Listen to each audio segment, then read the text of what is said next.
Allahu Akbar,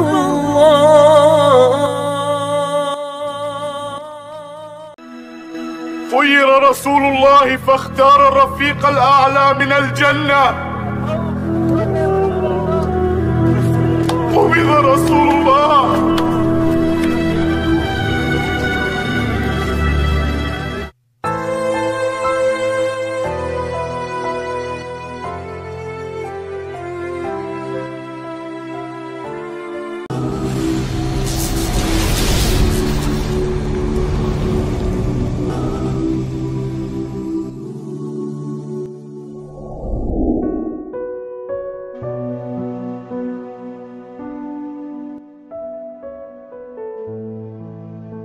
Assalamualaikum warahmatullahi wabarakatuh. Sahabat musbi yang dirahmati Allah, Rasulullah Muhammad Shallallahu Alaihi Wasallam wafat pada hari Senin pagi tanggal 12 Rabiul Awal tahun 11 Hijriah atau bertepatan dengan 633 Masehi. Beliau wafat pada usia 63 tahun lebih 4 hari. Isyarat dekatnya ajal Rasulullah Shallallahu Alaihi Wasallam dimulai ketika beliau beriktikaf selama 20 hari di bulan Ramadan tahun 10 Hijriah. Malaikat Jibril mengulang Al-Quran hingga 2 kali dalam tahun itu bersama Rasulullah Shallallahu Alaihi Wasallam. Kemudian di Padang Arafah saat Haji Wada, Rasulullah bersabda, "Aku tidak tahu pasti. Barangkali setelah tahunku ini, aku tidak akan bertemu lagi dengan kalian di tempat wukuf ini untuk selamanya." Kemudian, sabda beliau di Jamratul Aqobah, "Ambillah dariku manasik kalian atau cara-cara menunaikan ibadah haji ini. Sepertinya setelah tahunku ini, aku tidak berkesempatan lagi untuk menunaikan haji." Selain itu, pada pertengahan hari-hari tasyrik, turun kepada beliau surah An-Nasr. Dengan turunnya surah itu, beliau semakin yakin saat perpisahan telah tiba dan pemberitahuan akan datangnya ajal sudah sampai. Pada bulan Safar 11 Hijriah, Rasulullah pergi ke Gunung Uhud dan mendoakan para syuhada yang dikubur di sana. Rasulullah Shallallahu Alaihi Wasallam kemudian beranjak menuju mimbar seraya bersabda, "Sesungguhnya aku yang mendahului kalian, dan sesungguhnya aku menjadi saksi terhadap kalian. Demi Allah, sungguh saat ini aku sedang melihat liang kuburku. Kepadaku telah diserahkan kunci-kunci pembendaharaan bumi atau kunci-kunci bumi. Dan demi Allah, aku tidak mengkhawatirkan kalian akan musyrik setelahku. Akan tetapi, yang kutakutkan kalian akan berlomba-lomba mendapatkan kunci-kunci itu." Hadis riwayat Bukhari dan Muslim. Di lain malam, Rasulullah keluar menuju Baqi lalu meminta ampunan untuk mereka yang dikebumikan di sana. Rasulullah bersabda, "Assalamualaikum wahai para penghuni kubur. Rasakanlah kemudahan keadaan yang sedang kalian alami dibanding keadaan yang sedang terjadi pada orang-orang yang masih hidup. Fitnah-fitnah telah datang seumpama potongan-potongan malam gelap gulita yang ujung sepotongnya mengikuti awal potongan lainnya. Hari akhirat lebih berat daripada dunia." Pada akhir perkataannya, Rasulullah menyampaikan kabar gembira kepada mereka dengan mengucapkan, "Sesungguhnya kami akan menyusul kalian semua." Ibnu Mas'ud radhiyallahu anhu bahwasanya dia berkata, ketika ajal Rasulullah Shallallahu Alaihi Wasallam sudah dekat, Rasulullah mengumpulkan kami di rumah Aisyah radhiyallahu anha. Kemudian Rasulullah memandang kami sambil berlinangan air matanya. Lalu beliau bersabda, "Marhaban bikum. Semoga Allah memanjangkan umur kamu semua. Semoga Allah menyayangi, menolong dan memberikan petunjuk kepada kamu semua." Aku berwasiat kepada kamu agar bertakwa kepada Allah Subhanahu wa Ta'ala. Sesungguhnya aku adalah sebagai pemberi peringatan untuk kamu. Janganlah kamu berlaku sombong terhadap Allah. Allah Subhanahu wa Ta'ala berfirman, kebahagiaan dan kenikmatan di akhirat kami jadikan untuk orang-orang yang tidak ingin menyombongkan dirinya dan membuat kerusakan di muka bumi. Dan kemudahan surga itu bagi orang-orang yang bertakwa. Kemudian kami bertanya, bilakah ajal Rasulullah ya Rasulullah? Rasulullah menjawab, ajalku telah hampir dan akan pindah ke hadirat Allah Subhanahu wa Ta'ala, ke Sidratul Muntaha dan ke Jannatul Ma'wa serta ke Arsyila. Kemudian kami bertanya lagi, siapakah yang akan memandikan Rasulullah ya Rasulullah? Rasulullah menjawab, salah seorang ahli bait. Kami bertanya lagi, bagaimana nanti kami mengafani Rasulullah ya Rasulullah? Rasulullah menjawab, dengan bajuku ini atau pakaian Yamaniyah. Kami bertanya lagi, siapakah yang mensolatkan Rasulullah di antara kami? Kami menangis dan Rasulullah pun turut menangis. Kemudian Rasulullah bersabda, tenanglah, semoga Allah mengampuni kamu semua. Apabila kamu semua telah memandikan dan mengafaniku, maka letakkanlah aku di atas tempat tidurku dan di dalam rumahku ini, di tepi liang kuburku. Kemudian keluarlah kamu semua dari sisiku. Maka yang pertama-tama mensolatkan aku adalah sahabatku Jibril alaihi wassalam, kemudian Mikail, kemudian Israfil, kemudian malaikat Ijrail beserta bala tentaranya.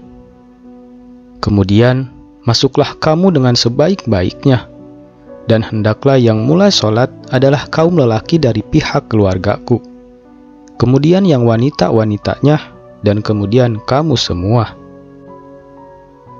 Sejak hari itu, Rasulullah Shallallahu Alaihi Wasallam bertambah sakitnya yang ditanggungnya selama 18 hari. Setiap hari, ramai umat mengunjungi Rasulullah hingga datangnya hari Isnin, di saat Rasulullah menghembuskan napasnya yang terakhir. Sehari menjelang Rasulullah Shallallahu Alaihi Wasallam wafat, yaitu pada hari Minggu, penyakit Rasulullah semakin bertambah serius.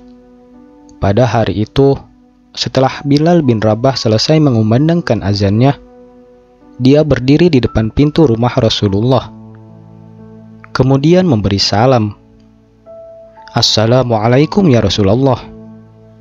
Kemudian dia berkata lagi, As-salah yarhamukallah. Fatimah menjawab, Rasulullah dalam keadaan sakit. Maka kembalilah Bilal ke dalam masjid. Ketika bumi terang disinari matahari siang, maka Bilal datang lagi ke tempat Rasulullah. Lalu dia berkata seperti perkataan yang tadi.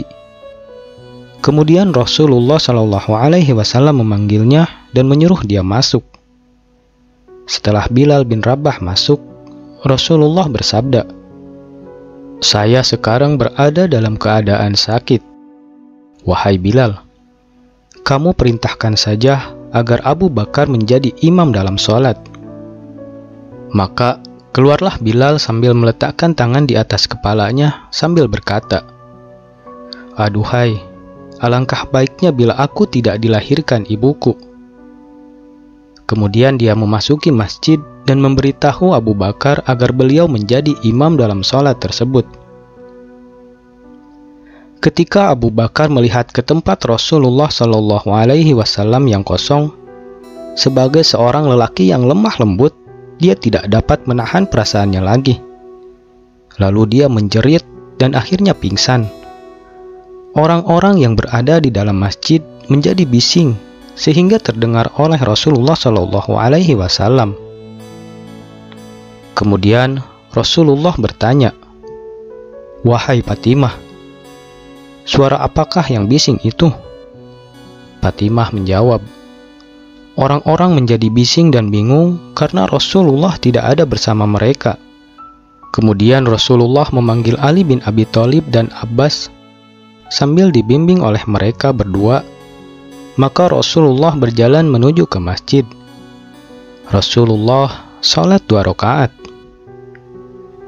Setelah itu Rasulullah melihat kepada orang ramai dan bersabda, "Ya ma'asyiral mu'minin, kamu semua berada dalam pemeliharaan dan perlindungan Allah Subhanahu wa Ta'ala.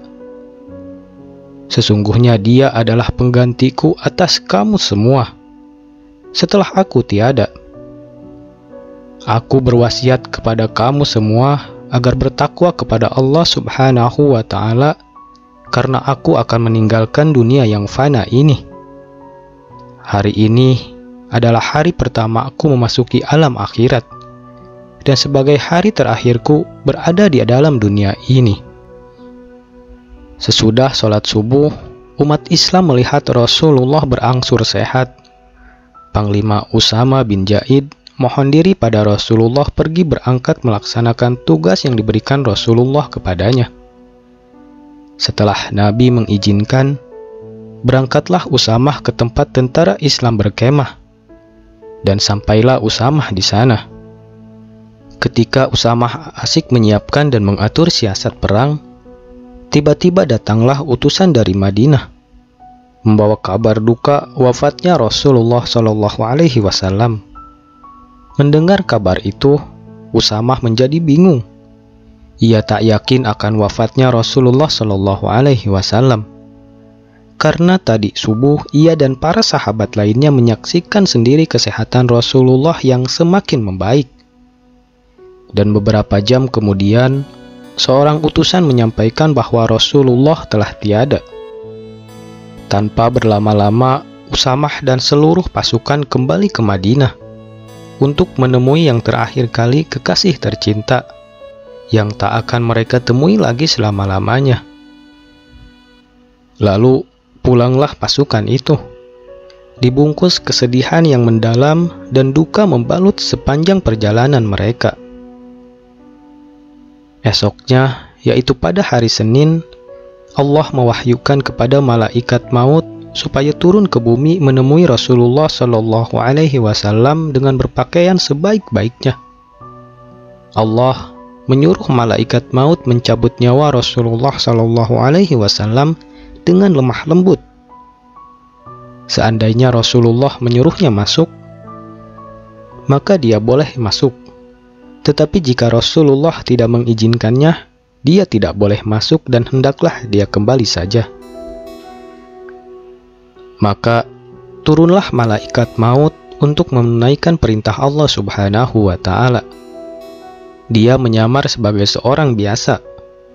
Setelah sampai di depan pintu tempat kediaman Rasulullah SAW, malaikat maut pun berkata, "Assalamualaikum wahai ahli rumah kenabian, sumber wahyu dan risalah."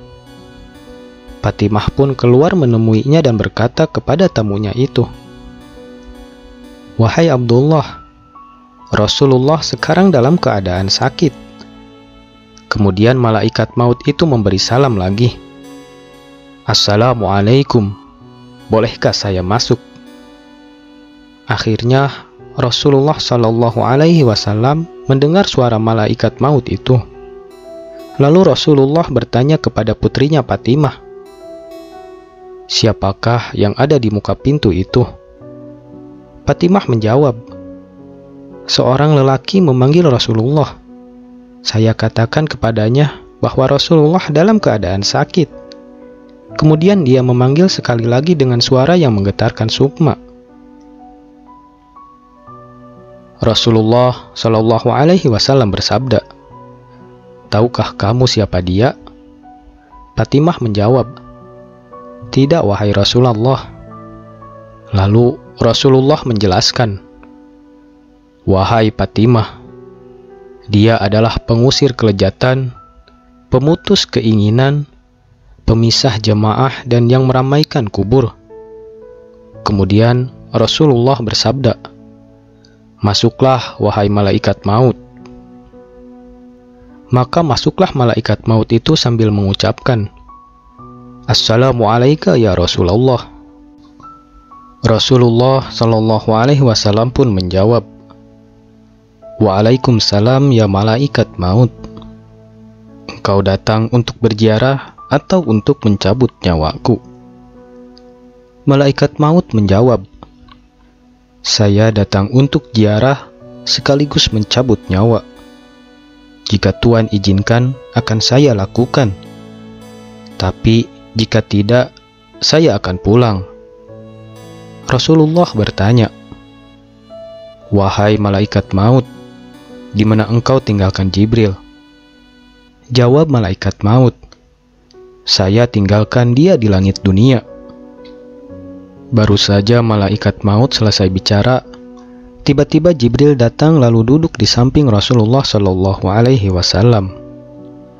Maka bersabdalah Rasulullah Shallallahu Alaihi Wasallam, "Wahai Jibril, tidakkah engkau mengetahui bahwa ajalku telah dekat?" Jibril menjawab, "Ya, wahai kekasih Allah."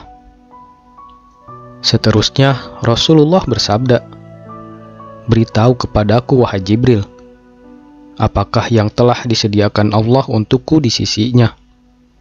Jibril pun menjawab, bahwasanya pintu-pintu langit telah dibuka, sedangkan malaikat-malaikat telah berbaris untuk menyambut rohmu. Rasulullah bersabda, "Segala puji dan syukur bagi Tuhanku. Wahai Jibril, apalagi yang telah disediakan Allah untukku?" Jibril menjawab lagi, bahwasanya pintu-pintu surga telah dibuka, dan bidadari-bidadari telah berhias, sungai-sungai telah mengalir, dan buah-buahnya telah ranum. Semuanya menanti kedatangan rohmu. Rasulullah Shallallahu Alaihi Wasallam bersabda lagi, "Segala puji dan syukur untuk Tuhanku. Beritahu lagi wahai Jibril, apalagi yang disediakan Allah untukku?" Jibril menjawab, "Aku memberikan berita gembira untuk Tuhan. Tuhanlah yang pertama-tama diizinkan sebagai pemberi syafaat di hari kiamat nanti." Kemudian Rasulullah Shallallahu Alaihi Wasallam bersabda, "Segala puji dan syukur aku panjatkan untuk Tuhanku. Wahai Jibril, beritahu kepadaku lagi tentang kabar yang menggembirakan aku." Jibril bertanya, "Wahai kekasih Allah, apa sebenarnya yang ingin Tuhan tanyakan?" Rasulullah Shallallahu Alaihi Wasallam menjawab, "Tentang kegelisahanku. Apakah yang akan diperoleh oleh orang-orang yang membaca Al-Quran sesudahku? Apa yang akan diperoleh orang-orang yang berpuasa pada bulan Ramadan sesudahku? Apakah yang akan diperoleh orang-orang yang berziarah ke Baitul Haram sesudahku?" Jibril menjawab, "Saya membawa kabar gembira untuk Rasulullah. Sesungguhnya Allah telah berfirman, Aku telah mengharamkan surga bagi semua nabi dan umat, sampai engkau dan umatmu memasukinya terlebih dahulu." Maka berkatalah Rasulullah Shallallahu Alaihi Wasallam, "Sekarang tenanglah hati dan perasaanku.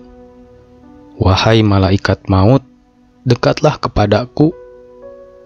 Lalu malaikat maut pun mendekati Rasulullah Shallallahu Alaihi Wasallam. Ali pun bertanya, "Wahai Rasulullah, siapakah yang akan memandikan Rasulullah dan siapakah yang akan mengafaninya?"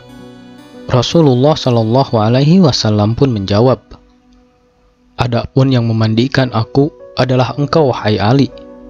Sedangkan Ibnu Abbas menyiramkan airnya dan Jibril akan membawakan hanut atau minyak wangi dari dalam surga." Kemudian malaikat maut pun mulai mencabut nyawa baginda Rasulullah Shallallahu Alaihi Wasallam.